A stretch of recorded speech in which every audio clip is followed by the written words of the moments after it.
title race as Arsenal manager Mikel Arteta says Kai Havertz is starting to feel settled at the club after scoring again in a 2-0 win over Brighton. The result took them top of the Premier League. Havertz initially struggled after signing from Chelsea in the summer, but Arteta says he's becoming a key player. His confidence is growing and he feels more secure on that field. And the fact that scoring one is helping to score the second one. I think he's 4 in 6 games now. His performances, the intelligence that he shows on the pitch, the aggression, defensively, how he's working, it's top, really good.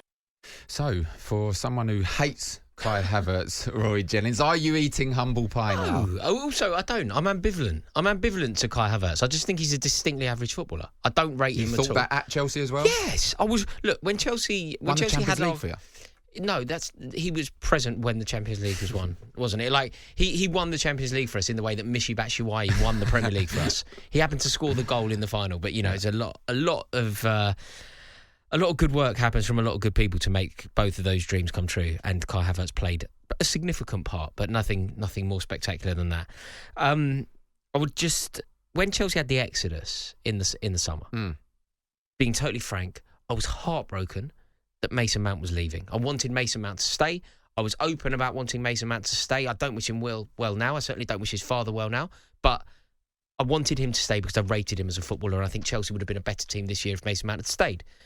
I wanted Kai Havertz to leave. Do you know how tricky it is? Do you know how Why, though? Well, do you know how difficult it is to not be loved by supporters when you have scored a goal in a European Cup final? Like, basically, everybody that played in Munich, including like Ryan Bertrand, is idolised at Chelsea.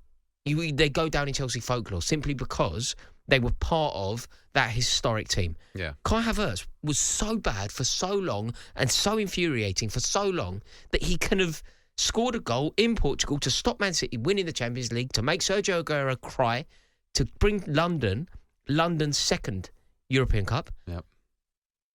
And we wanted him to leave. Do you know how bad you have to be to have that kind of reception?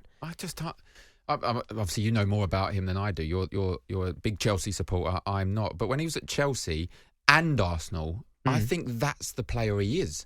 I think people are expecting a lot more out of Kai Havertz. Look, big transfer fees, I know that. But for me, he's a highlights player. He scores goals. He does some good things every now and then. But as a key player in the team, as Mikel Arteta is saying now, I don't think I'll ever see Kai Havertz as a key player. I think he's one of those that makes impact, which is great, by scoring late goals or scoring the goal against Brighton, or he scored a goal against Luton, and starts to pop up every now and then. He should be doing more, though. No, he should be doing more. Like what I've seen with Kai Havertz is, you know, at the moment I've got this geezer on the internet who's messaging me once a day, going day 4 of asking Rory to apologise to Havertz, day 5 of asking Rory. He's just relentlessly on my case about Havertz, and you think, okay, let's really explore it then.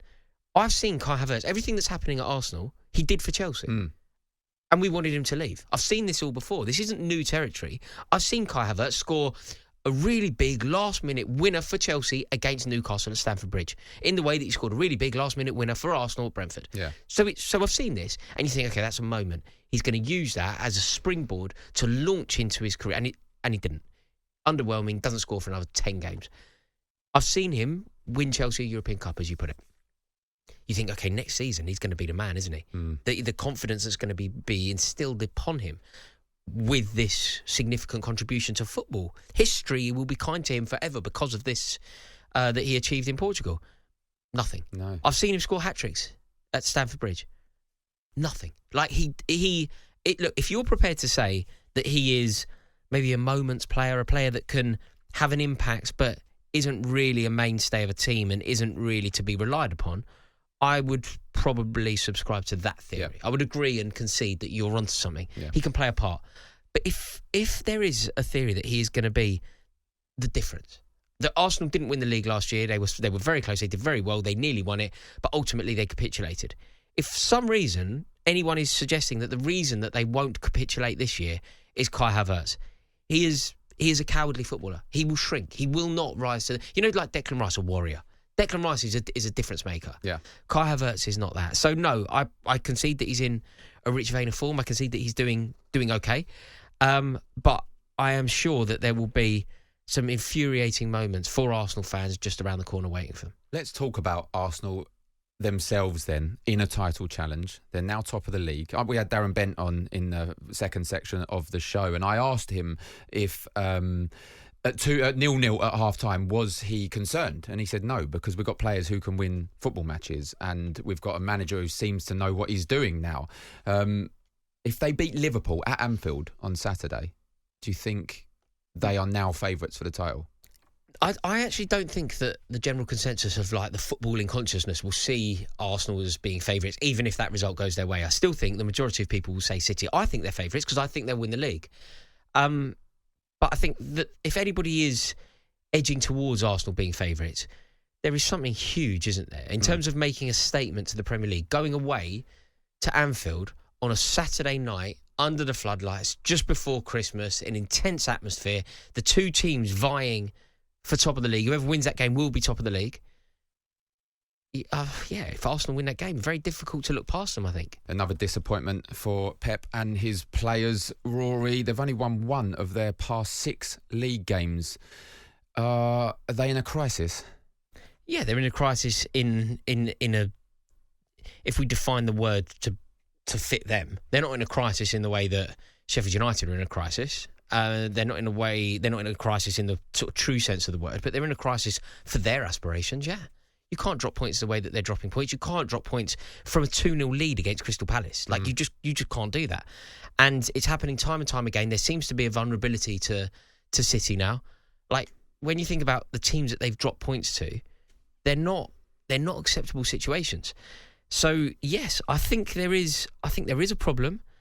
And ultimately, trying to pinpoint what the issue is, I don't know. The reason why they're still some people's favourites, I think, is because turn of the year, off the back of probably being crowned club world champions, they will welcome Kevin De Bruyne back to the starting lineup. They'll welcome Erling Haaland back to the starting lineup.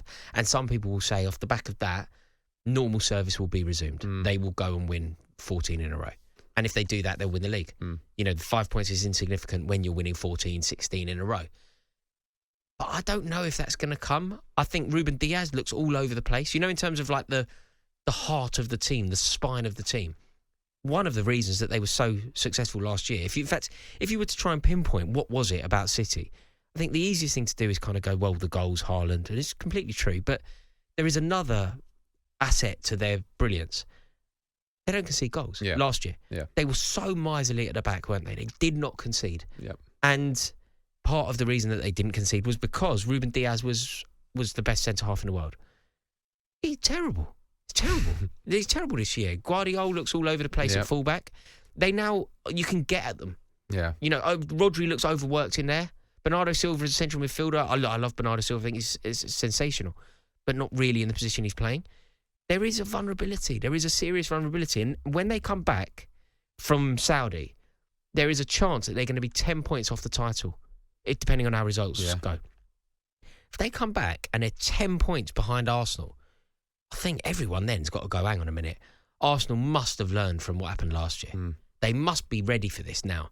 And if it gets to that, I don't think they'll win the league. I don't think they'll win it anyway, but surely that's going to be most people's opinion if it goes that way.